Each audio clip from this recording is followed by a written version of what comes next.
Inherited bleeding disorders are serious conditions that impact the daily lives of millions of men, women, and children around the world, their families, and their communities.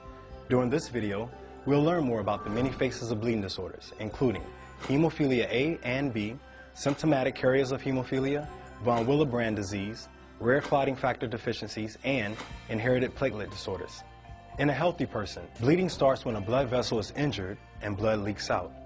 The blood vessel tightens up to help slow the bleeding. Blood cells called platelets make a plug to patch the hole. Next, many clotting factors, which are part of the blood, work together to form a clot over the plug. This makes the plug stronger and stops the bleeding. People with bleeding disorders have deficiency or dysfunction of clotting factor or platelets, resulting in inability to stop bleeding when injured. Consequently, the clot they form is weak, and bleeding goes on longer than normal. Bleeding stops when the deficient or dysfunctional clotting factor is replaced. The prevalence of haemophilia is about 1 in 5,000 male births. It can be a very serious disorder in its most severe form. Haemophilia A is a deficiency in clotting factor 8, and haemophilia B is a deficiency in clotting factor 9. Haemophilia is an inherited condition. It's carried on the X chromosome, so it's traditionally passed down from a mother to her son. But in about 30% of cases there isn't a family history, and it seems to occur as a spontaneous new event. These individuals are prone to develop bleeding into their joints and muscles starting at a very early age, and if this isn't appropriately treated, it can result in long-lasting damage. At the moment, there is no cure for haemophilia, but we do have very good treatment available to replace the missing clotting factor, but 75% of people with severe haemophilia don't have access to appropriate treatment. Hemophilia has had a pretty severe effect on my body. I'm 24 years old and I need a knee replacement. I have pretty bad arthritis in certain parts of my body and target joints as well. So some days I have to deal with a lot of pain and it can be quite a struggle.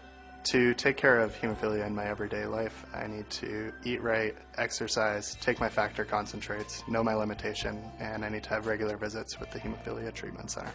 Although hemophilia poses its challenges for me, I'm still able to lead a relatively normal life.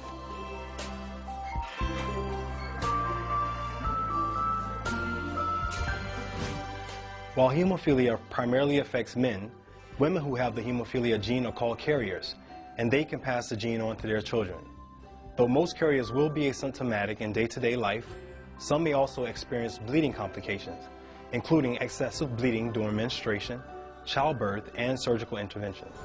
I found out that I was a carrier the same time that we had a diagnosis that my son Paul has hemophilia. Looking back, I guess I did have prolonged bleeding and probably more bleeding than other people. I wonder about some of my own symptoms as a carrier and maybe why I didn't pay a little bit more attention to them. But I think most mothers of people with a bleeding disorder concentrated so much on what was happening to their son that some of their own problems certainly seem very trivial. And I think nowadays we're beginning to talk about some of the issues that symptomatic carriers have. So it's important for people to educate themselves and stay connected with their treatment centers. While only women can be symptomatic carriers, both men and women can have von Willebrand disease. Although it is the most common inherited bleeding disorder in the world, only a small percentage of people living with it have been diagnosed. Like symptomatic carriers of hemophilia, von Willebrand disease is difficult to diagnose, particularly in women. Many people with von Willebrand disease have few or no symptoms, and women might not know they have von Willebrand disease until they experience complications in childbirth or after surgery. In fact, typically it takes nearly 16 years on average for a woman with von Willebrand disease to be diagnosed. I was diagnosed with the von Willebrand disease type 3 when I was 2 years old. I have very strong and heavy gum bleeding, joint bleedings, and a strong menstruation, menorrhagia. I was not able to have the same life like my sister. And now when I get a good replacement therapy and filler therapy, I've only a little bit of gum bleeding.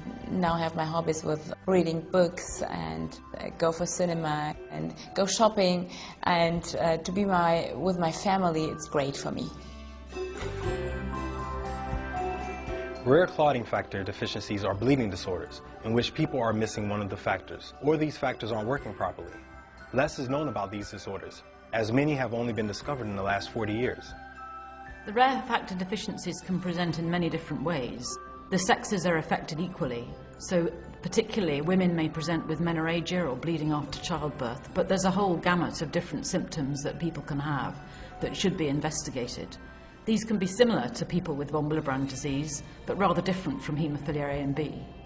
A great deal of progress has been made in the diagnosis and management of haemophilia A and B. We're somewhat behind that with the rare factor deficiencies. Even if they are diagnosed, because the numbers of patients are small, we don't have the same level of information. There are fewer products available too for these conditions, and we need to work at research and development in those areas so that we can truly offer treatment for all. I am one of only a few people in the world with rare factor deficiency 1 and have faced many physical and emotional challenges. There are other rare bleeding disorders that are also as uncommon. The greatest challenge for me has been educating my friends, my family, and even some healthcare professionals about the specific needs I have with regard to care and treatment. People who have platelet disorders can't stop bleeding from little injuries, and they can have very serious bleeding problems with skin bruising, nosebleeds, and bleeding of all different sorts that presents often very early in life and can be very difficult to control. People with severe bleeding disorders due to platelet defects may need platelet transfusions, and these may be difficult to come by in some areas of the world and may seriously restrict what can be done to assist those patients. But we need to search for other ways of trying to stop bleeding in individuals with these very serious disorders. Bleeding disorders are serious and can be life-threatening. But thanks to advances in bleeding disorder care, including comprehensive care and factor replacement therapies, people can live longer, more fulfilling lives than ever before. However, many people with bleeding disorders do not have access to adequate care. The ultimate goal for people with bleeding disorders is to find a cure. In the meantime, we need to remain vigilant about ensuring we have a high quality of life, not only where I'm from, but for everybody around the world. The mission of the World Federation of Haemophilia is to bring a good standard of care and treatment to all people with inherited bleeding disorders, wherever they live all over the world. And we can do this by all working together. The patient organisations, the people with bleeding disorders, and all healthcare professionals. And in this way, we will truly be able to bring treatment for all. Visit wfh.org/WHD for more information and to learn how you can help make a difference for those living with bleeding disorders.